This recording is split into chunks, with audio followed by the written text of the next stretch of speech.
저는 안양에 살고 있는 30대 후반 여자입니다. 그동안 남편과 살면서 여러 가지로 상처를 받았던 적이 많았었는데, 그래도 최대한 좋게 넘어갔었어요. 남편의 행동에 대해서 몇 번이나 지적을 했지만, 항상 말만 고치겠다고 했지, 실질적으로 달라진 건 하나도 없었습니다. 술만 먹으면 180도 변해버리는 그 사람 때문에 버티는 것도 한계에 다다랐었는데, 이번에 엄청난 충격을 빠뜨렸던 사건이 있어서 사연을 신청하게 되었습니다. 남편과의 결혼 생활하는 동안 제가 제일 상처를 많이 받았던 건 다른 사람들 앞에서 저를 무시하는 행동들이었어요. 도가 지나칠 정도로 민망하게 만들어서 조심해달라고 말했었지만 본인의 잘못을 인정하지 않고 오로지 제가 부족해서 그런 거라며 모든 걸 제 탓으로 돌렸어요. 남편이 저를 무시하는 건 아무래도 제가 남편보다 학벌이 많이 떨어져서 그런 것도 있는 것 같아 보였지만, 그래도 남편과 결혼하기 전에 저도 동네에서 어느 정도 규모가 있는 미용실을 운영했었어요. 남편도 제 미용실에 단골 손님일 정도로 자주 왔었는데, 그때 서로 눈이 맞았었고 결혼까지 이어질 수 있었습니다. 그때까지만 해도 저에게 뭐든 다 해줄 것처럼 정말 잘해줬었는데, 임신하고 아이 낳고 하다 보니 몸도 많이 망가져서 여자로서 매력이 많이 떨어졌는지 남편은 저를 멀리하기 시작했어요. 육아에 지쳐서 제 몸 하나 관리하지 못하고 힘들어하고 있었는데, 그런 저를 혐오스러운 눈빛으로 바라보고 있었습니다. 이때부터 저를 대하는 행동들에 변화가 오기 시작하더니 날이 가면 갈수록 점점 더 지나칠 정도로 심해지기 시작했고, 참다 못한 저는 결국 화를 터뜨리게 되었습니다. 하지만 남편은 눈 하나 깜빡하지 않고 저를 이상한 사람 취급을 했어요. 나 혼자 아이를 낳은 것도 아닌데 왜 당신은 육아에 조금도 신경 쓰지 않는 건데? 적어도 기본적인 건 도와주는 게 맞는 거잖아.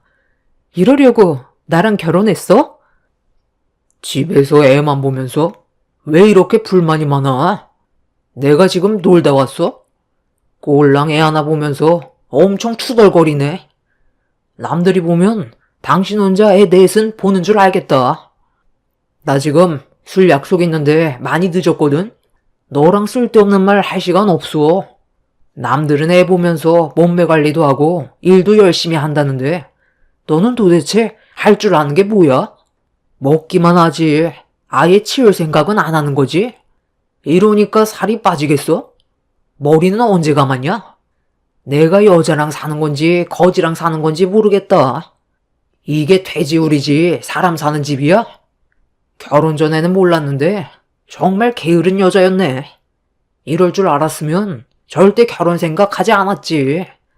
다시 과거로 돌아간다면 너 쳐다도 안 봤다. 방금 그 말 진심이야? 내가 따라다닌 것도 아니고 당신이 날 따라다닌 거잖아. 누군 이렇게 살고 싶은 줄 알아? 머리도 감지 못할 정도로 나한테는 시간이 없다고.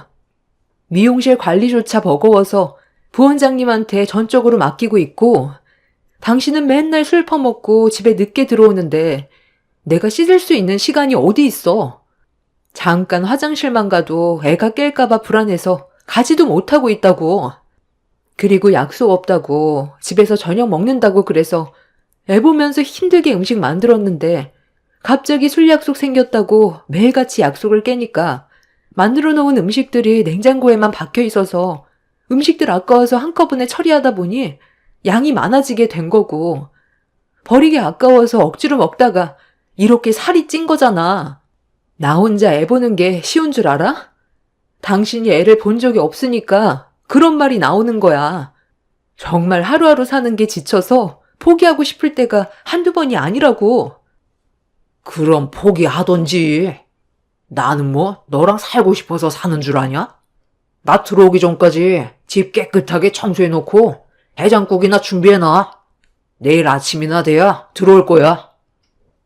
남편의 행동을 보면 그냥 저를 집안의 가정부로 들이기 위해서 결혼한 걸로밖엔 안 보였어요. 다른 지인분들한테 물어보면 임신해서 출산까지 하면 남편들이 많이 도와준다고 했는데 저는 반대로 임신을 하면서부터 남편이 저를 대하는 행동들이 바뀌어가고 있었습니다. 자기가 귀찮다고 생각하는 건 손가락 하나 까딱하지 않았어요. 그러다 보니 남편은 육아와 집안일에 전혀 신경을 쓰지 않았습니다.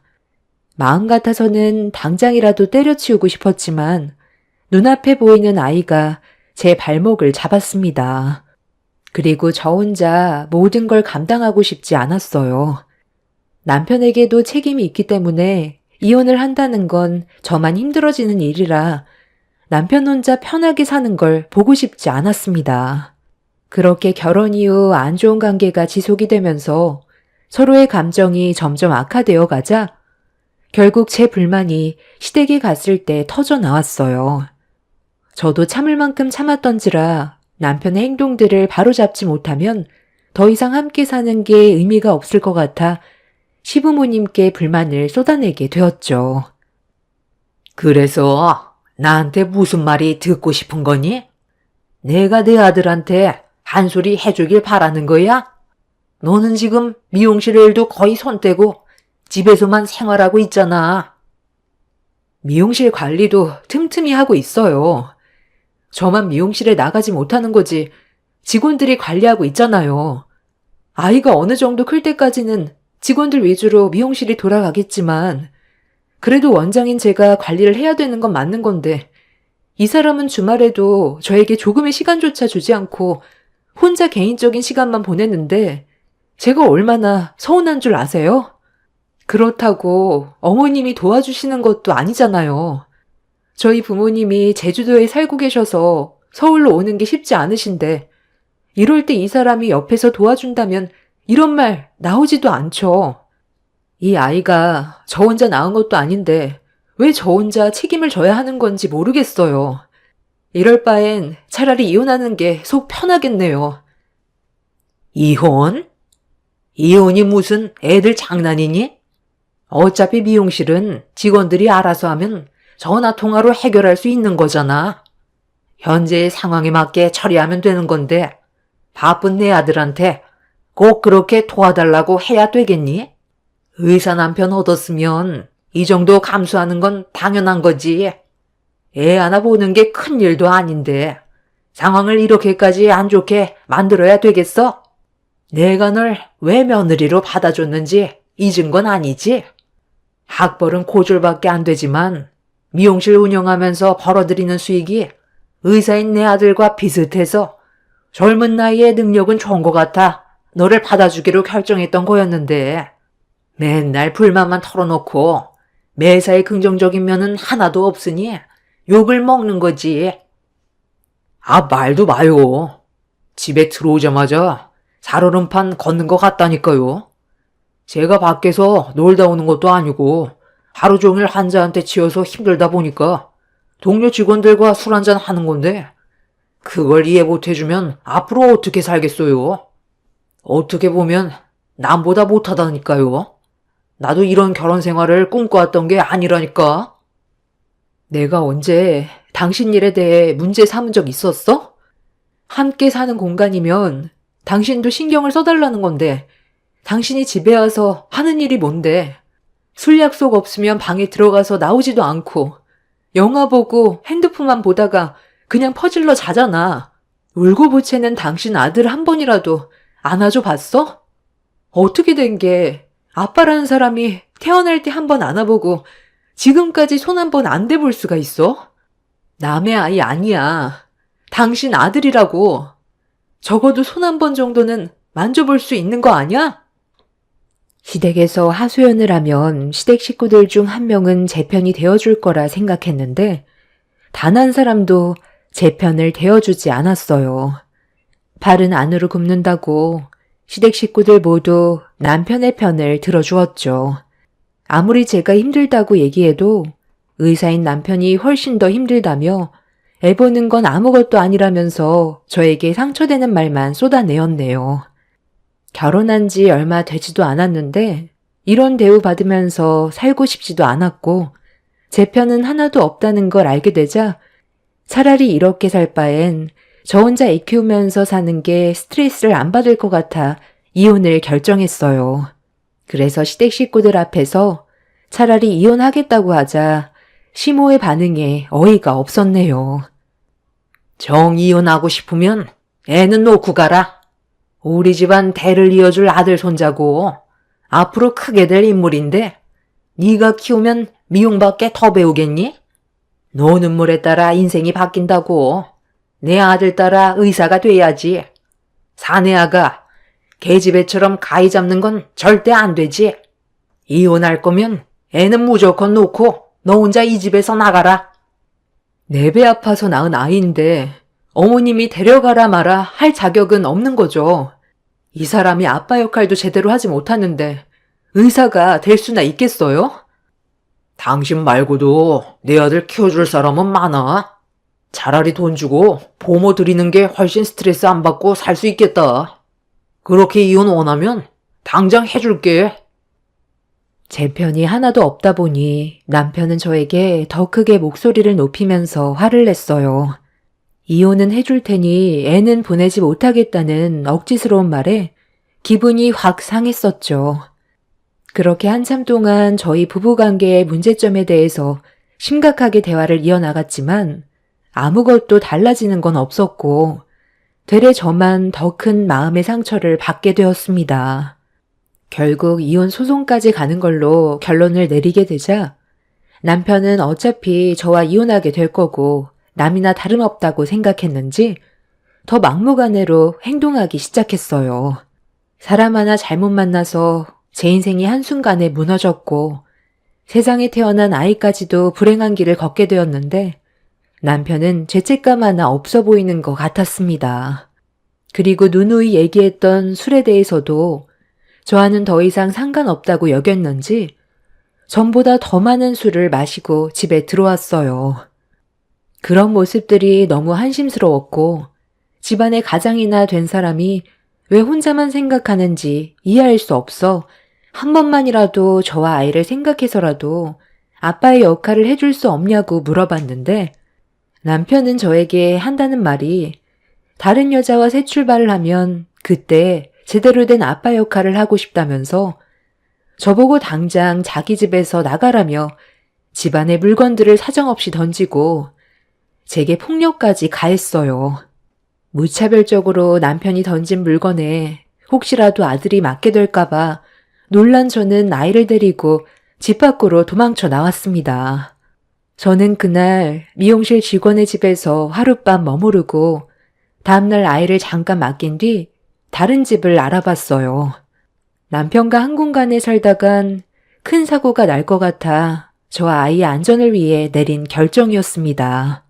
그렇게 급하게 집을 구한 뒤 남편이 출근했을 때 용달차를 불러 집에 있던 물건들을 전부 다 옮겨버렸어요.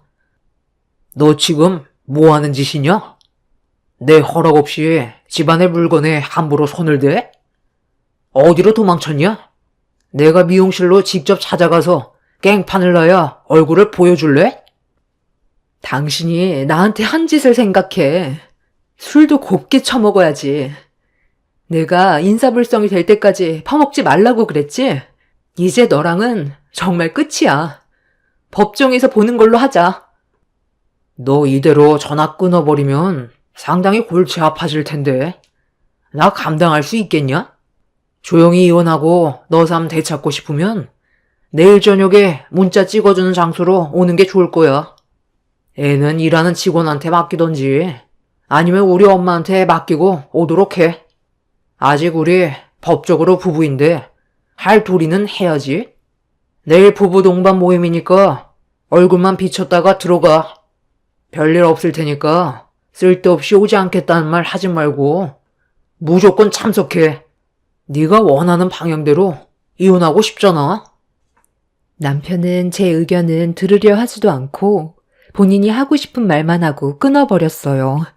부부 동반 모임인데 중요한 자리라면서 무조건 참석해야 된다고 이혼 서류에 도장도 찍지 않았으니 할 일은 해야 된다고 이혼할 때 아이 문제로 분쟁하고 싶지 않다면 자기 말을 들어야 할 거라면서 얼굴만 비추라고 하길래 별로 가고 싶은 마음은 없지만 법적 소송으로 가지 않고 합의 이혼을 해주겠다는 남편의 말을 믿고 어쩔 수 없이 다음날 부부 동반 모임에 참석을 하게 되었습니다. 부부 동반 모임에 제가 좀 늦게 도착을 했던 상황이라 남편의 심기가 많이 불편해 보였어요. 언제 오냐며 몇 번이나 연락이 왔었는데 퇴근 시간이라 그런지 차가 많이 막혀서 좀 늦게 도착을 하게 되었고 남편의 얼굴은 많이 일그러져 있는 상태였습니다. 저는 처음 마주하게 된 분들과 인사를 나누고 자리에 앉았는데 다른 부부들의 관계는 상당히 좋아 보이더라고요. 서로 자기 마누라 챙기기 바쁜데 남편은 자기 혼자 술을 마시면서 의사 동료들과 함께 술만 마시고 있었습니다. 중요한 자리라고 하더니 저에게는 단 한마디도 걸지 않고 투명인간 취급하는 남편 때문에 시선을 어디에 둘지 몰라 난감해하고 있었는데 반대편에 앉아있던 남편의 동료가 저에게 먼저 말을 붙여왔어요. 알고 보니 다른 부부들은 전부 다 사자 직업인데 저는 미용실을 운영하는 사람이라 궁금한 게 많았던 것 같았습니다. 그러고 보니 우리 동문들 전부 고스펙 고연봉 아닌가? 그래서 대화도 잘 통하고 의과 계열이다 보니까 서로 많은 걸 공유해 주는데 재수 씨는 직업이 미용사라 했나요? 미용 계통은 생소해서 생활 방식이 많이 다를 텐데 같이 사는데 부딪히는 건 없어요?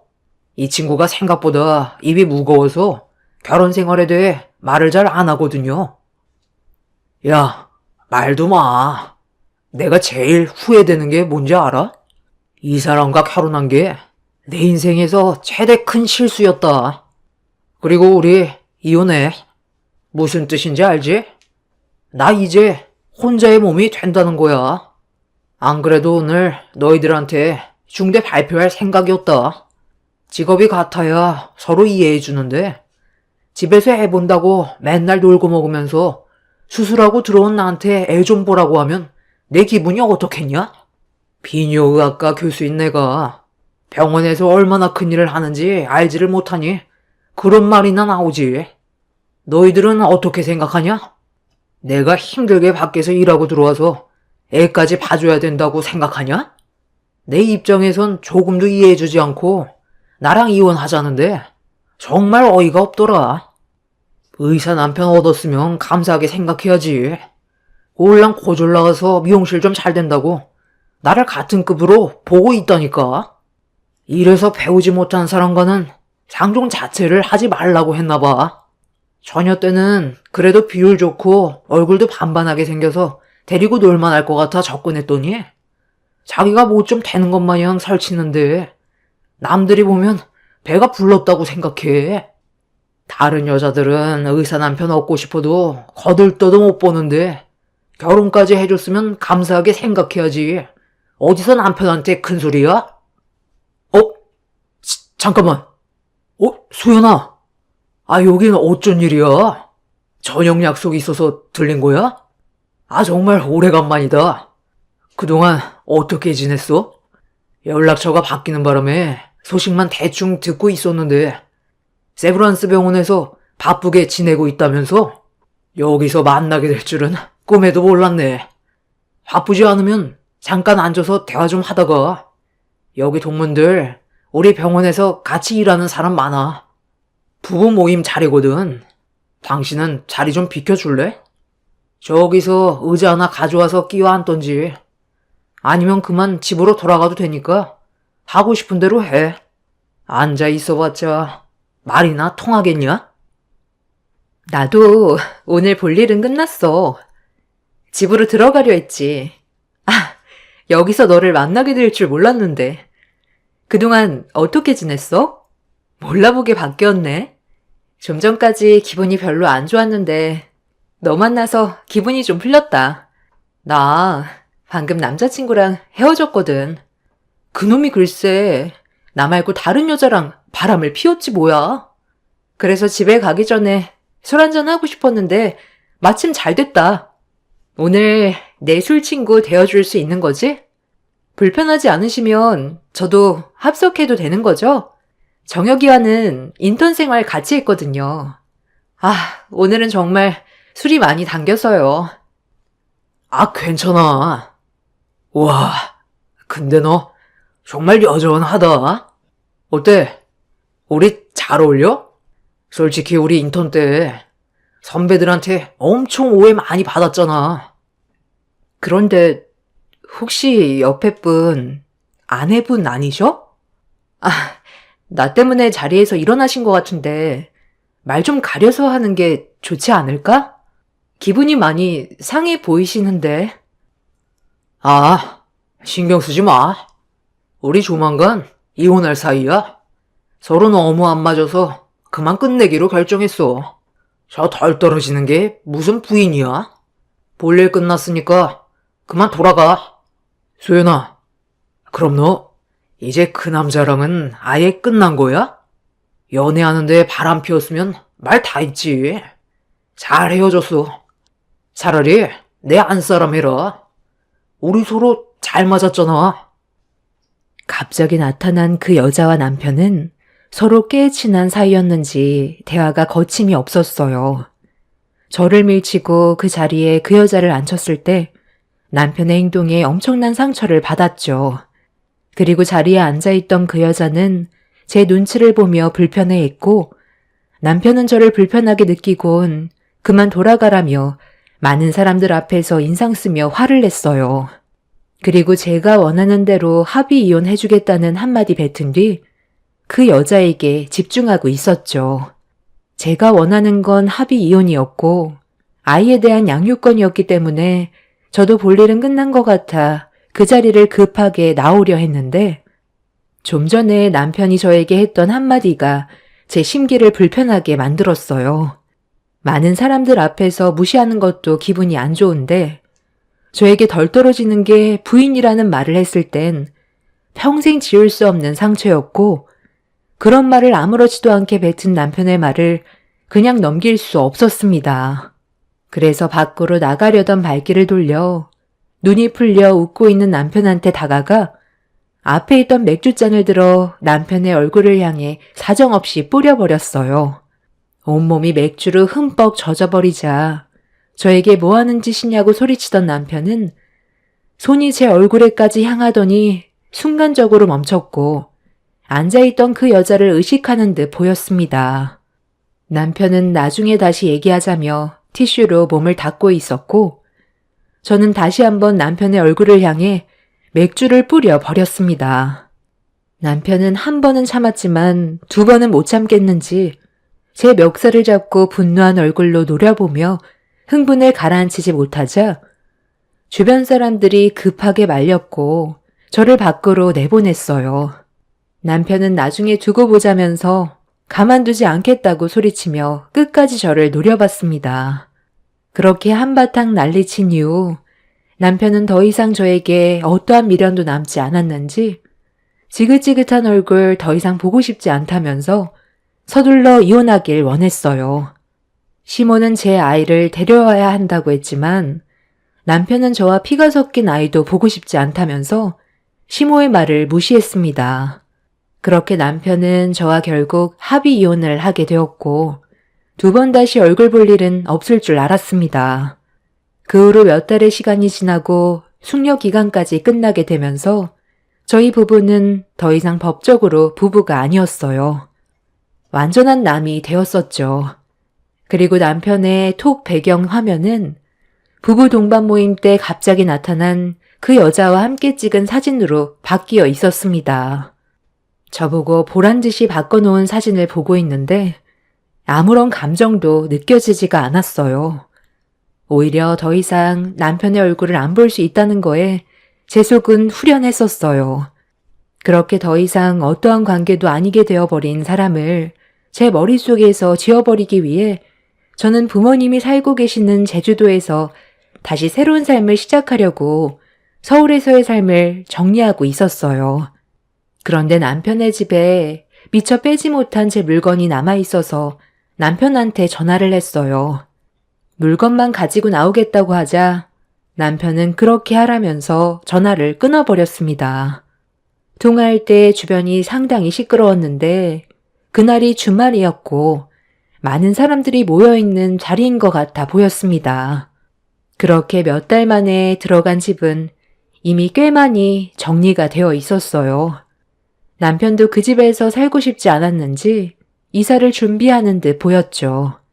제 물건들을 한쪽으로 전부 다 치워놓은 상태라 필요한 물건들만 챙기고 나머지는 쓰레기장에 버리려고 정리하고 있는데 거실 테이블 밑에 서류 봉투 하나가 떨어져 있더라고요. 그래서 아무 생각 없이 안에 있던 내용물을 꺼내봤는데 제 두 눈을 의심할 만큼 충격적인 서류를 보게 되었습니다. 제가 두 눈으로 보게 된 상황에서 그냥 넘어갈 수 있는 문제는 아니었어요. 한 사람의 생명이 달려있는 중요한 문제였는데 남편은 이 사실을 숨기고 있는 듯 보였습니다. 저는 그 자리에서 남편한테 전화를 걸었고 짜증 섞인 목소리로 왜 또 전화를 했냐고 화를 내길래 그곳이 어디냐고 물어보자 남편은 알려주지 않고 끊어버렸습니다.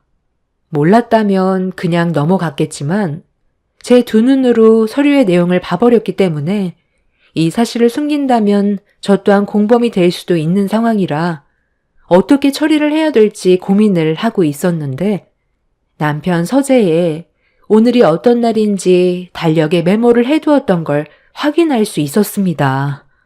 대학 총 동창회에 참석하는 날이라고 적혀 있었고 어느 지역에서 모임을 가지는 건지 마침 장소까지 메모가 되어 있어서 확인할 수가 있었어요. 저는 제 짐을 차에 전부 실은 뒤 남편이 있는 곳으로 급하게 출발을 했습니다. 그렇게 목적지에 도착을 하자 상당히 많은 사람들이 동창회에 참석 중이었는데 어쩐 일인지 시댁 식구들도 그 자리에 있더라고요. 그리고 남편은 몇 달 전에 한번 얼굴을 봤었던 그 여자와 즐거운 시간을 가지고 있었습니다.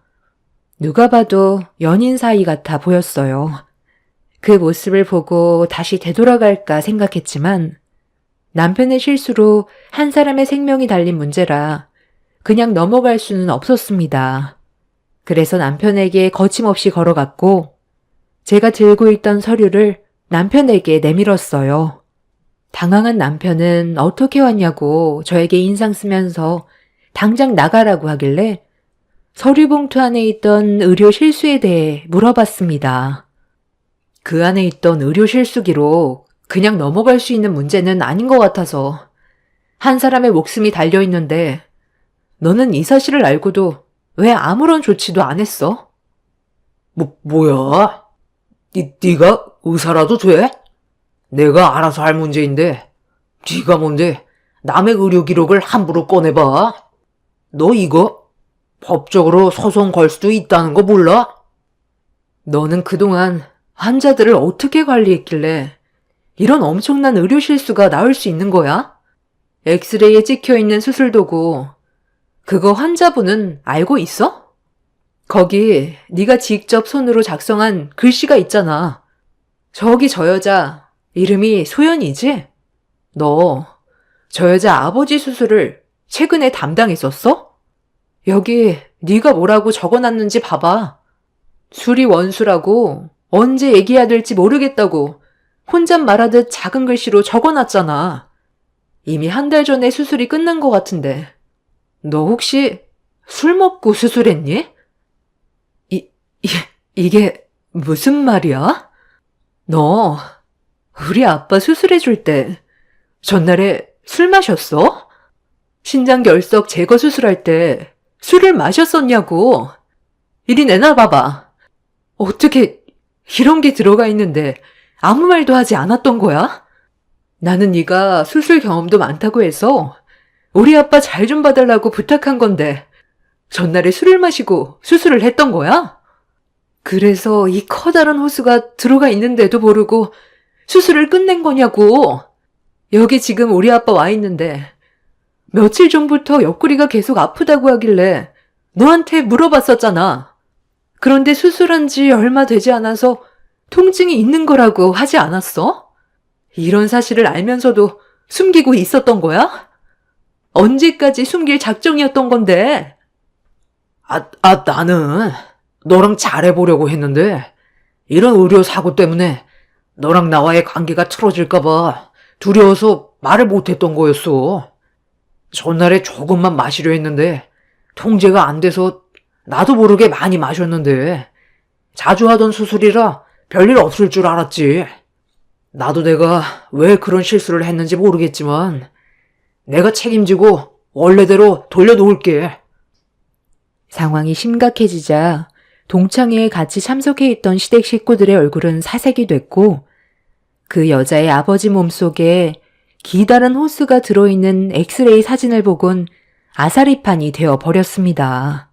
그런데 갑자기 한쪽에서 비명소리가 들려왔고 고개를 돌리자 한 노인분이 바닥에 쓰러져 있었어요. 알고 보니 그 여자의 아버지인 것 같았고 의식을 찾지 못해 서둘러 병원으로 옮겨지게 되었네요. 몸속에 있던 기다란 호스가 장기를 지속적으로 찔러 폐혈증을 일으켰고 의료사고로 남편은 조사를 받게 되었습니다. 결국 이 문제로 남편은 분쟁 처벌까지 가게 되는 일이 있었네요. 그 여자는 남편을 상대로 소송을 걸었고 남편은 의사면허 자격 정지 처분 얘기까지 나오고 있습니다. 문제는 그 여자의 아버지가 의식을 찾지 못하는 중이라네요. 제가 항상 얘기했던 게 술 좀 적당히 마시라는 거였는데 재벌은 남 못 준다고 결국 대형 사고를 치게 되었죠. 그 여자의 아버지가 만약에 세상을 떠나게 된다면 분쟁 조치는 더 무거워지겠죠. 저런 남편과 하루빨리 이혼한 게 천만다행이라고 생각합니다.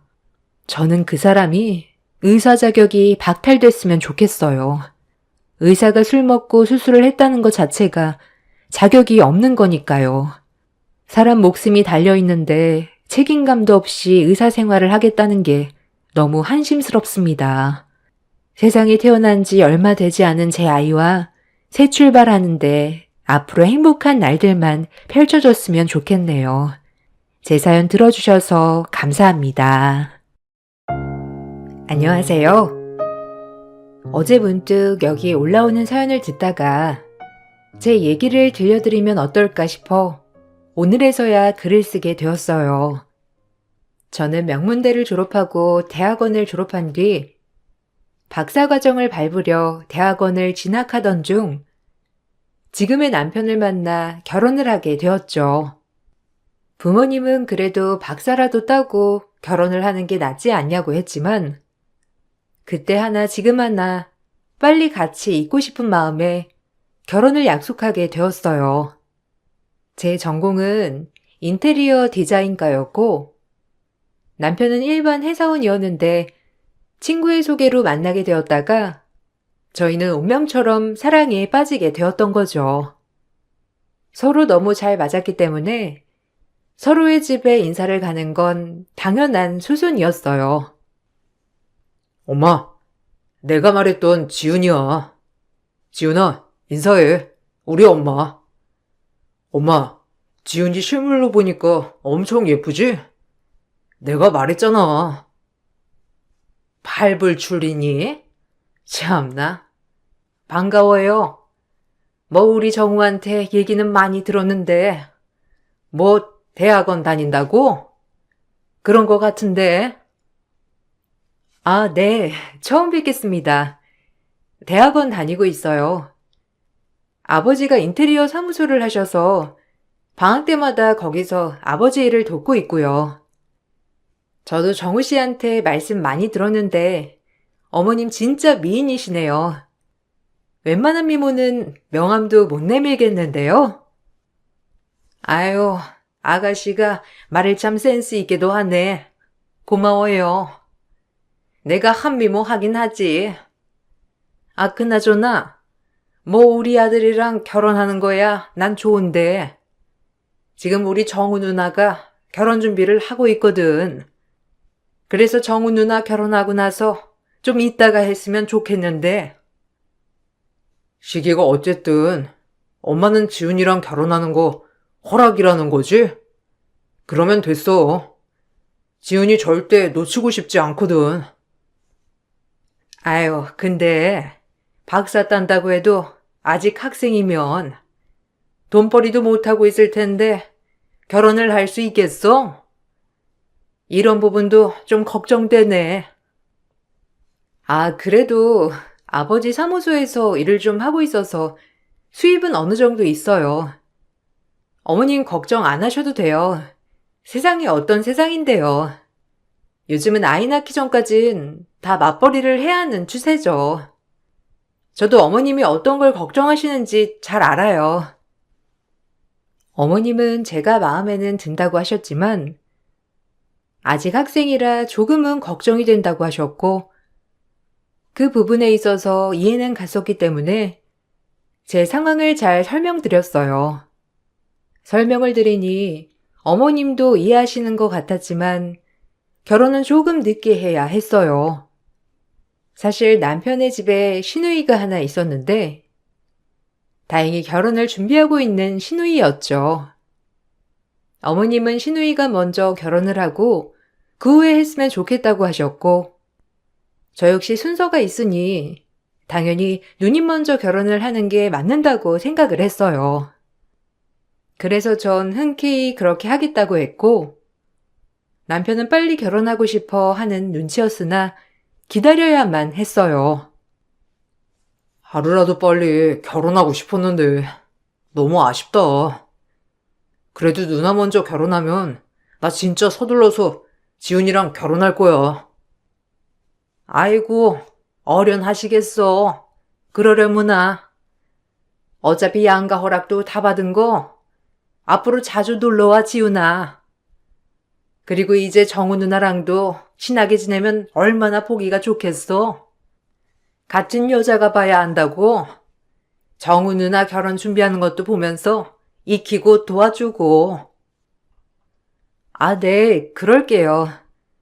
저도 옆에서 결혼 준비하는 거 보면 저도 공부되고 좋죠 뭐.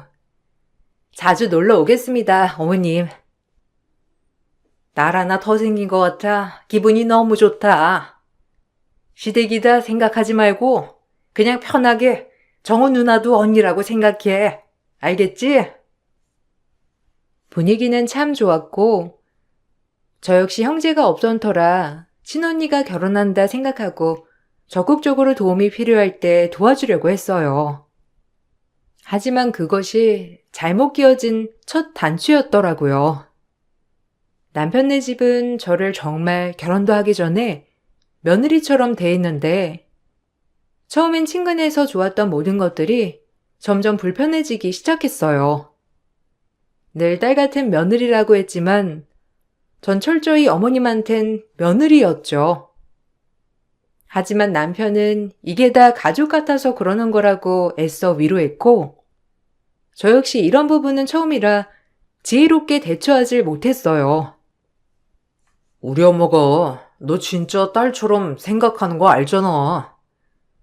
그러니까 네가 좀 귀찮고 힘들더라도 누나 많이 도와줘. 알겠지? 어차피 우리가 거쳐가야 할 일인데 좀 같이 하면 좋잖아. 그리고 누나도 너 의지 많이 될 테고 부탁할게. 아무리 그래도 어머님이 맨날 딸 같다고 할 때마다 좀 불편해. 내가 진짜 딸처럼 대하면 싫어하실 거면서. 맞지 않아? 남편은 별말이 없었고 그래도 시어머님 맨날 말로 우리 딸 하셨기 때문에 날 딸처럼 생각한다고 여겼어요. 조금 고단하고 나를 많이 부르신다고 생각한 적은 많았지만 그래도 애써 자기 합리화를 했던 것 같아요. 불만은 쌓여갔지만 애써 그걸 숨기면서 이 집안이 나는 딸 같은 며느리다. 그러니까 더 잘해야지. 이런 마인드로 말이에요. 오늘 너 뭐하니? 일 없으면 너희 신우 백화점 가서 시댁 선물 좀 산다는데 같이 좀 봐줄래? 내가 오늘 아무래도 시간이 영 안 나서 말이야. 이런 건 여자가 봐야 하잖아. 내가 시간만 있으면 가는 건데 일이 꼬여버려서. 우리 딸 도와줄 수 있지? 아유, 나도 이런 부탁하기 좀 그런데, 그럼 어쩌니? 아무도 갈 사람이 없던데. 아, 네. 오늘이요? 뭐 별 약속은 없어서 그럼 언니한테 제가 전화해보고 언니랑 약속 잡아서 만날게요. 걱정 마세요, 어머님. 그래, 그래. 고맙다. 아유, 네가 없었으면 어쩔 뻔했어. 우리 정희도 널 아주 친자매처럼 생각한다니까. 고마워. 끊으마. 이런 식의 일들이 반복되었고, 처음엔 괜찮았지만 신우 결혼 준비를 처음부터 끝까지 따라다니는 게 여간 힘든 일이 아니더라고요. 가뜩이나 까다로운 예비신 성격에 한두 번만 보고 지나가는 게 아니라 10번이고 20번이고 확인하는 성격이었거든요. 사실 제가 더 나은 걸 골라줘도 신우이는 성에 차지 않아 있고 늘 본인 말대로만 하자고 했어요. 속으로 그럴 거면 날 왜 불렀나 싶기도 했지만 그래도 결혼 준비를 하는 당사자이니 정말 애써 신우이의 기분을 다 맞춰주었죠. 하지만 도를 넘더라고요. 지훈아, 이거 어때? 이거 시어머니가 받으면 좋아하실까? 아, 예단이며 이런 거 다 없애야 하는데 진짜 힘들다. 너도 잘 받아. 그래도 나 따라다니면서 공부도 되고 좋지? 이런 거 어디 가서 구경 못한다? 이제 곧 너도 결혼 준비하면 다 나랑 똑같은 가정 겪을 텐데. 뭐 우리 엄마야 워낙 사람이 좋으니 이런 거 저런 거 따지진 않겠지만 그래도 잘 봐. 아, 네. 근데 언니, 이거 아까도 본 거 아니에요? 아까 이거 한 3번 넘게 본 거 같은데. 그럼 그냥 이걸로 결정할까요? 너 귀찮니, 혹시? 아니, 이거 시댁이 하는 선물인데 더 꼼꼼히 봐야지. 너 귀찮아서 그러는 거지? 참나, 진짜 웃긴다. 아니요, 그게 아니라 그때 와서도 보고 지금도 보고 아까도 보고 그러니까 말씀드린 거예요. 언니, 그런 뜻 아니잖아요. 똑같은 걸 계속 보고 살까 말까 또 보고 하길래 이걸로 결정하라고 했더니 언니는 그 자리에서 저에게 역정을 내더라고요. 아호칭은 아직 결혼 전이기도 했고 시어머니와 시누이가 언니라고 부르라더군요. 저 역시 그게 편했고 어쨌든 좀 어이가 없었는데 도와주러 온 사람한테 귀찮냐고 하면서 그 자리에서 역정을 내버리는 통에 좀 화도 나고 당황스러웠어요. 그게 아니라 언니 이거 지난주에도 본 거고 오늘만 거의 3번, 4번 보는 건데 솔직히 의미가 있나 싶어서 그래요. 아직 볼 건 많은데 계속 여기에만 맴돌고 있는 것 같기도 하고 제가 주말마다 언니 도와드리는 건데 언니도 어느 정도 좀 정하고 사는 게 나을 것 같아서 말씀드리는 거예요. 혹시라도 기분 나쁘셨으면 죄송해요. 귀찮거나 한 건 아니에요. 좀 지쳐서 그래요. 아, 너 아주 웃긴다. 지금 엄마랑 정화 없다고 내 앞에서 본색 드러내는 거야? 그럼 애초에 오질 말질 그랬어. 어이가 없네, 진짜. 야, 됐어. 이거 나 혼자 볼 거니까 너 그냥 집에 가. 아우, 기분 나빠서 도저히 너랑 못 다니겠네. 가라고. 우리 엄마가 널 딸처럼 여기는데 네가 이러면 되겠어? 너 진짜 웃긴다. 역시 잘해주면 안 된다니까. 됐어. 가버려. 신우이는 저보고 가라고 소리쳤고 전 너무 화가 나 그 자리에서 그냥 집에 와버렸어요. 그리고 남자친구와의 관계를 다시 생각해보는 게 낫겠다 싶었는데 남자친구는 절대 그럴 수 없다며 저를 설득하기 시작했어요. 사실 화도 많이 났지만 그때 당시 나도 예비 신우이에게 너무 무례했던 걸까라고 생각이 들더라고요. 하지만 그래도 화가 나는 건 마찬가지였죠. 미안해. 내가 사과할게. 아무래도 누나가 여자 형제라고 생각하다 보니까 널 너무 편하게 생각했나 봐. 엄마도 그렇고. 그래도 그렇지. 내가 주말마다 이렇게 언니 결혼 준비하는 거 이렇게 따라다녀야 해? 어머니 맨날 본인은 못 간다. 나보고 가라고 하시고. 막말로 내가 며느리도 아니고, 아니 며느리한테도 이러지는 않을 것 같아. 나 진짜 너무 속상해서.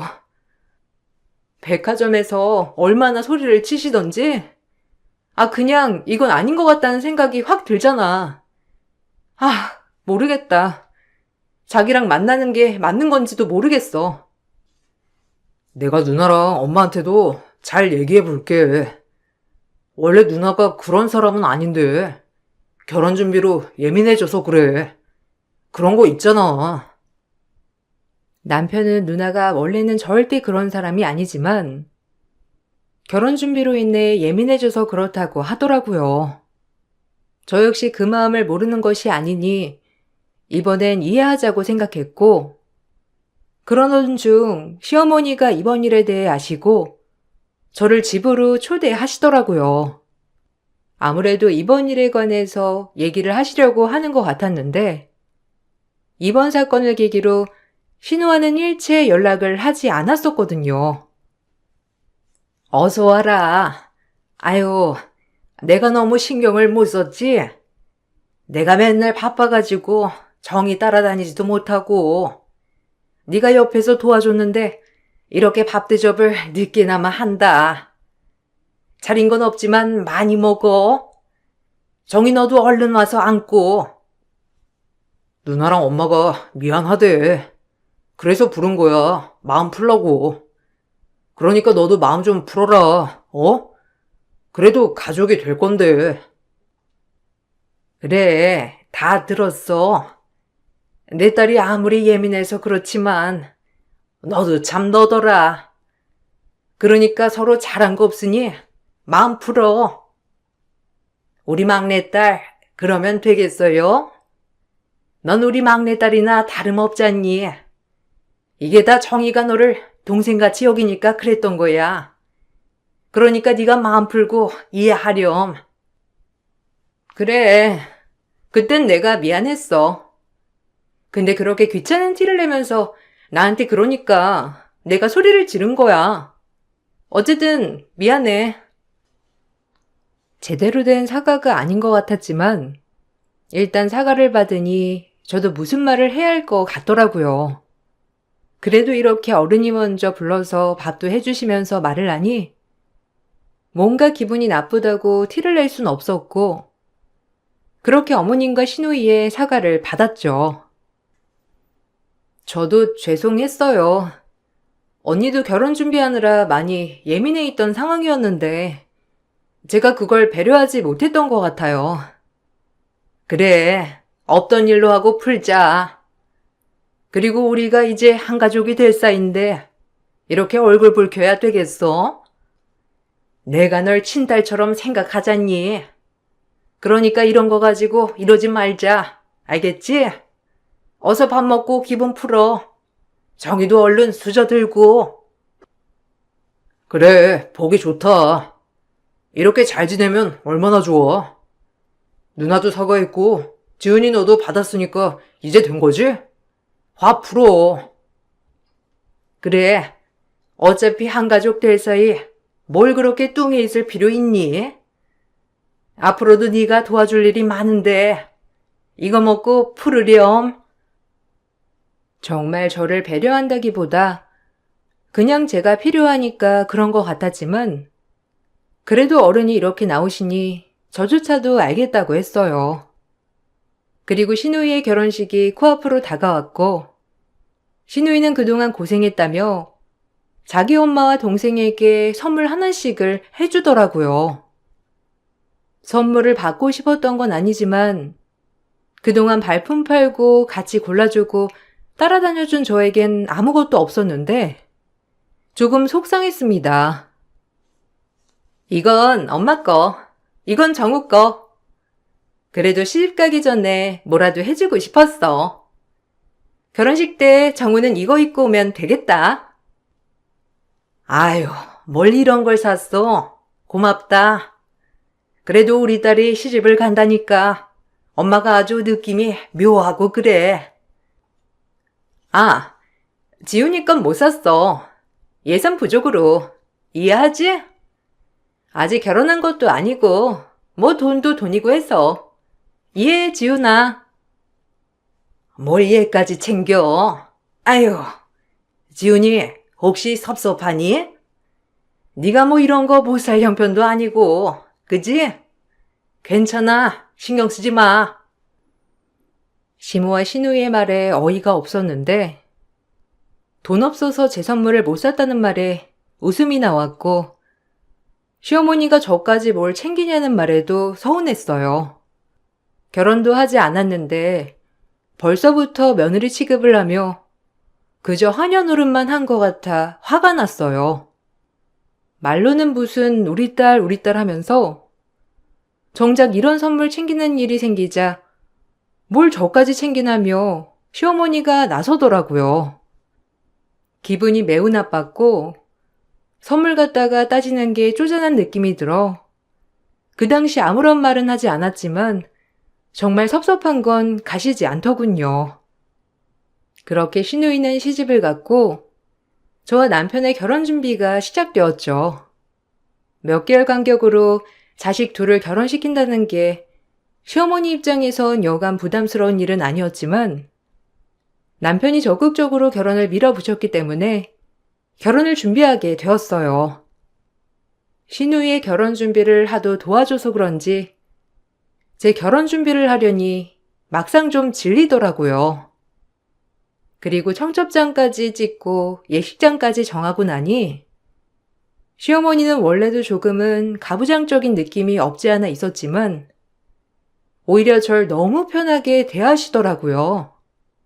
그런 것에 불만이 쌓여갔고 항상 우리 딸이란 호칭으로 절 가스라이팅하는 느낌이 점점 들기 시작했는데 그러면서 식모처럼 부리고 말이에요.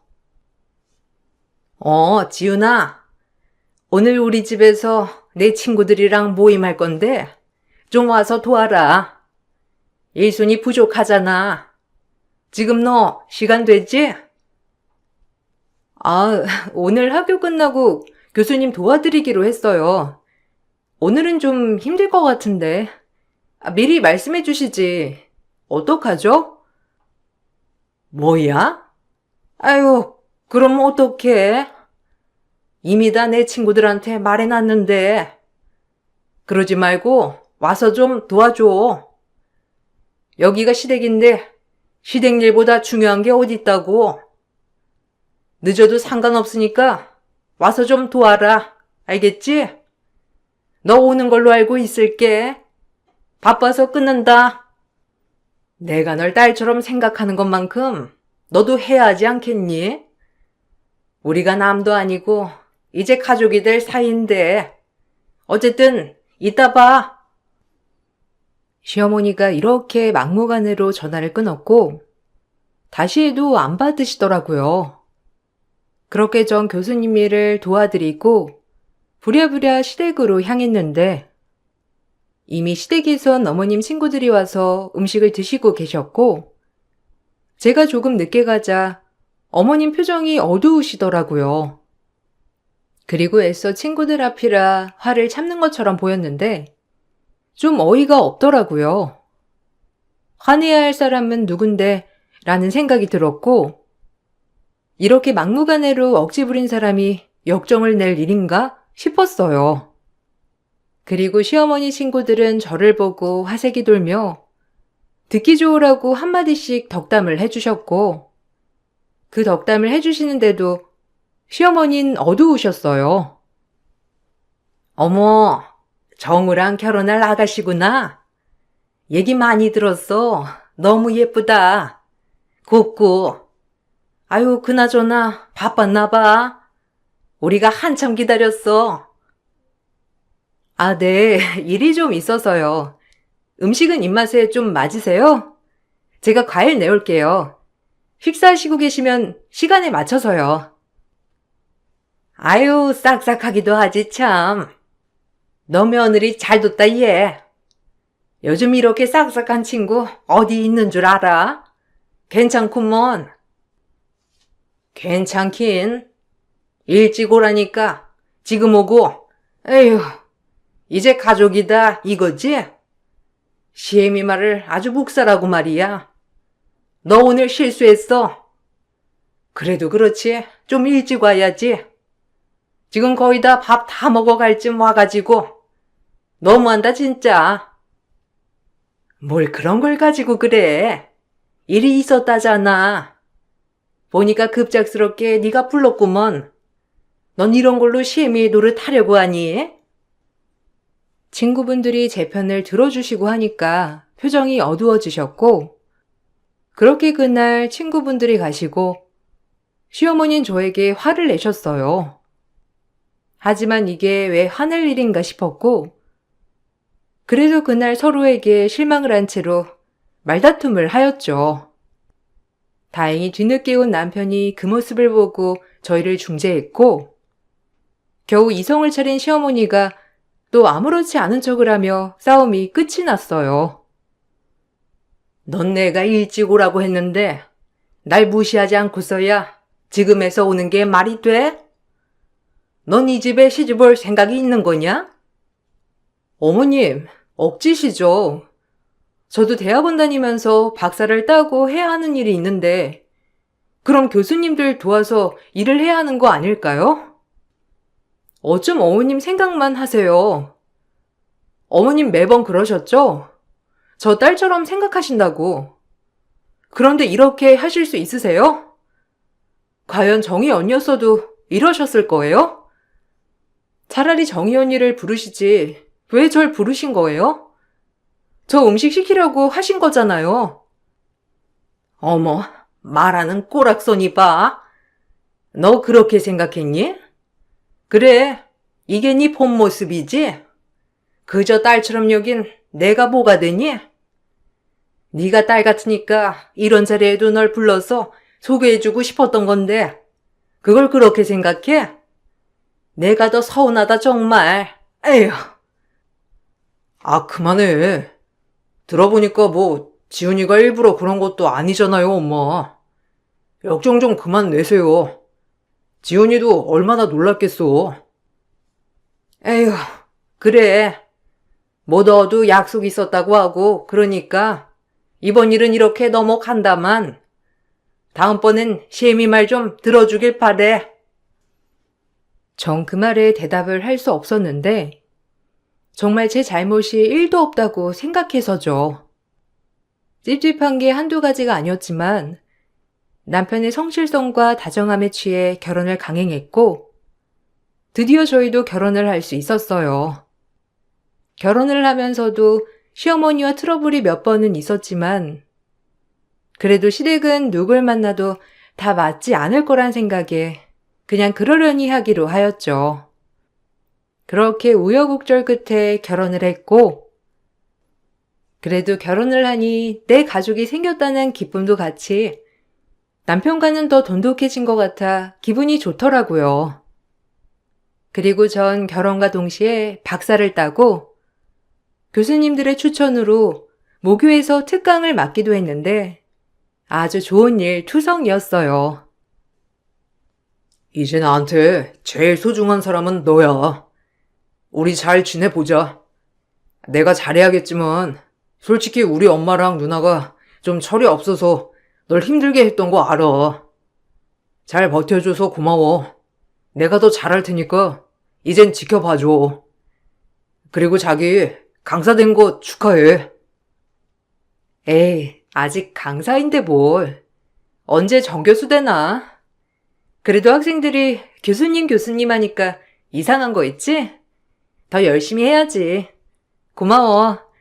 나도 어머님이랑 형님한테 더 잘해야지, 이제는. 그때는 좀 내가 예민했기도 했었어. 하여튼 우리 잘 살자. 그렇게 저희는 행복을 다졌고 시간이 흘렀어요. 첫 명절이 되었고 워낙 자주 가던 시댁이었지만 명절이 되니 더 새롭게 느껴졌어요. 그런 저에게 시어머니는 또 말도 안 되는 걸 요구하기 시작했는데 이건 진짜 이해 불가였죠. 그날만큼은 참을 수가 없어 시어머니에게 싸붙였고 시어머니는 그런 저를 보고 또다시 한숨을 쉬면서 난리가 났었죠. 어머님, 뭐부터 하면 될까요? 잡채랑 고기는 이따 하고 나물부터 데칠까요? 아무래도 그러는 게 낫겠죠? 그거야 하는 사람이 알아서 하면 되지. 아, 맞다. 우리 정희 시집에 가져갈 요리까지 해야 하니까 하는 김에 넉넉히 해봐라. 아무래도 네가 하는 김에 정희네 것까지 해주면 좋잖니. 정희가 아무것도 할 줄 몰라서 그래. 네? 형님네 시댁 음식을 제가 왜요? 그리고 그건 형님이 하셔야죠. 어머님, 이건 아닌 것 같아요. 죄송해요. 저희 것만 할게요. 뭐라고? 너 지금 내 말을 거역하는 거냐? 너 지금 네 위치가 어딘지 몰라서 그러는데 넌 며느리야. 알겠어? 여기 이 시집안 며느리라고. 며느리는 시애미 호령을 따르는 거다. 알겠어? 잔말 말고 하는 김에 2배로 음식해. 정희는 다 네가 해주는 줄 알고 있는데 네가 갑자기 안 해준다고 하면 어쩌니? 참 너도 이기적이다 진짜. 하는 김에 2배 하는 게 어떻다고? 2배요? 참나, 진짜 기막히네. 그럼 형님한테 저희 집 음식 해달라고 할게요. 어차피 하는 김에 2배 하면 되는 거니까, 안 그래요? 말장난하니? 우리 정희는 그런 거 못한다고 했지? 네가 하는 김에 하라고. 우리 정희네 것까지. 얘가 왜 이리 멍청해? 순간 열이 확 뻗쳤고 이 집의 식모도 아니고 살림꾼도 아니고 그동안 참아왔던 모든 것들이 폭발했죠. 자기 딸 귀한 걸 알면 남의 집 딸 귀한 걸 알아야지. 어디서 남의 집 딸을 저렇게 부려먹으려고 하나 싶은 마음에 화가 났어요. 그 즉시 시모 면전에 앞치마를 집어던졌고 전 마지막이다 생각하고 시모에게 막말을 날렸는데 제가 막말을 날리자 시어머니는 당황하더라고요. 아, 며느리가 시애미 호령에 따르는 사람이라고? 웃기지 마요. 아직 혼인신고 전인데 정신 차려요, 아줌마. 내가 바본 줄 알아요? 이젠 이러고 못 살아. 그렇게 부리고 싶으면 그런 며느리 얻어다가 부려먹고 사세요. 아셨어요? 전 이제 그만할랍니다. 뭐라고? 너 지금 말 다 했어? 아니 이게 어디서 먹은 포르장머리야? 나한테 지금 앞치마를 던져 니까지 깨? 네, 던졌는데 왜요? 당신이 은근슬쩍 계속 나만 부려먹는 거 모를 줄 알았어요, 내가? 당신 내가 뭘 그리 잘났는데 날 부려먹어. 작작했어야지. 이제 안 참아요. 여기 앞치마 던졌으니 본인 딸내미네 시댁 음식이나 마저 하세요. 예전부터 딸딸거리면서 아주 가스라이팅 하더니 지금은 아주 대놓고 며느리 노릇 하라고 시키네요. 이 아줌마 완전 놀부심보 아니야? 뭐? 놀부심보? 아, 이게 진짜 말이면 탄 줄 아나? 내가 널 막내딸처럼 생각했는데 어쩜 나한테 막말을 해? 이게 그냥? 전 이 말을 끝으로 시댁을 나왔고 집에 가 제 짐을 싸기 시작했는데 남편이 한사코 뜯어 말렸지만 참을 수가 없더라고요. 남편도 이 일에 대해서 화가 났는지 시어머니에게 전화해 뭐라고 했지만 시어머니가 대성통곡을 했다고 하더라고요.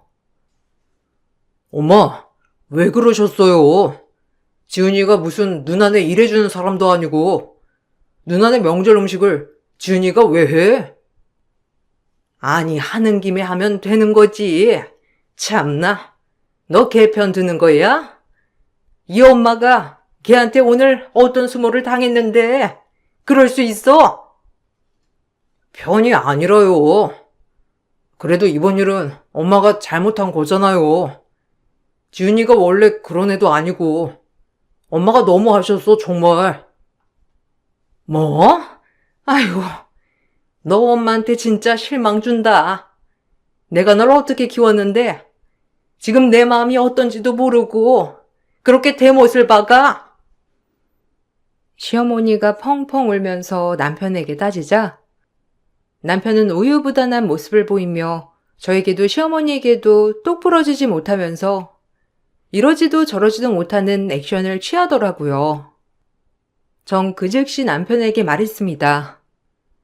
저와 시어머니 중 택하라고 말이죠. 이번에 사달을 내지 않으면 평생 이 집 구석에 끌려다니겠다고 생각이 확 들었고 모든 걸 끝을 내야겠다 생각했어요. 아, 나랑 당신 엄마 둘 중 하나 골라. 만약 여기서 당신 엄마 고르면 우리 인연은 끝이야. 알겠어? 어차피 혼인신고도 안 했겠다. 법적으로 우린 남남이야. 당신네 엄마 때문에 내가 왜 이러고 살아야 돼? 당신네가 얼마나 잘났다고. 아, 일단 진정해. 엄마가 좀 무식해서 그런 거 너도 알잖아. 네가 젊으니까 좀 이해해주면 안 될까? 아, 제발. 내가 왜 그동안 결혼 전부터 이해한 건 뭔데? 너 지금 하는 걸 보니까 너도 안 되겠다. 앞으로 이런 일이 불보듯 뻔해 간다. 이렇게 가면 어쩌라고. 난 너 없으면 안 되는 거 알잖아. 그러니까 좀만 참고 너 화 풀리면 다시 얘기해보자. 아니, 이해 못해. 난 충분히 이해했어, 여러 번. 근데 이건 아니야. 당신 엄마, 나 그냥 하인으로 생각한 사람이야. 알아? 하인이라니, 며느리지. 그리고 며느리들이 그냥 좀 도와줄 수도 있는 거잖아. 그러니까 화 좀 풀고 얘기해, 제발. 도와줄 수도 있어? 웃기고 있네. 진짜 이것도 똑같네. 역시는 역시다, 너도. 믿을 게 못 돼. 네 뜻 잘 알겠다. 잘 살아, 너도 그냥. 남편의 우물쭈물 태도에 전 짐을 싸서 나와버렸고 그 즉시 전세방을 구했어요. 그래도 사실혼 관계이다 보니 제가 변호사를 통해 재산 분할을 신청했고 남편 쪽에 위자료 청구 소송을 했죠. 어쨌든 제 결혼 생활이 파탄난 건 사실이니까요. 시어머니는 아주 망조가 들었다면서 저에게 전화로 욕을 하셨고 이것도 법적 증거물로 제출했습니다. 왜 제가 사실혼을 파기해야 했는지의 이유가 되었으니까요. 집이 남편 명의로 되어 있었기 때문에 재산 분할하는 것도 오래 걸렸지만 전 아랑곳하지 않고 소송을 밀어붙였어요. 이 집 구석은 말만으로 절대 타격을 입을 인간들이 아니었거든요. 네가 감히 우리 아들 인생을 망쳐? 너 같은 애 망조가 들어도 단단히 들었지 아주. 어디 감히 소송을 걸어? 혼인신고도 안 하고 살았다며? 그런데 네가 감히 소송을 해? 나가 떨어지려면 곱게 떨어질 것이지. 어디서 소송을 걸어? 내가 가만둘 줄 알아? 가만 안 두면 어쩔 건데요. 다 당신 때문에 이렇게 된 거니까 돈이나 준비해요. 당신 아들 아파트 일부는 내 거니까 알겠어요? 그게 왜 네 거야? 내가 사준 아파트인데. 네가 10원 한 장 보탠 게 있어? 이게 어디서 감히 날로 먹으려 들어?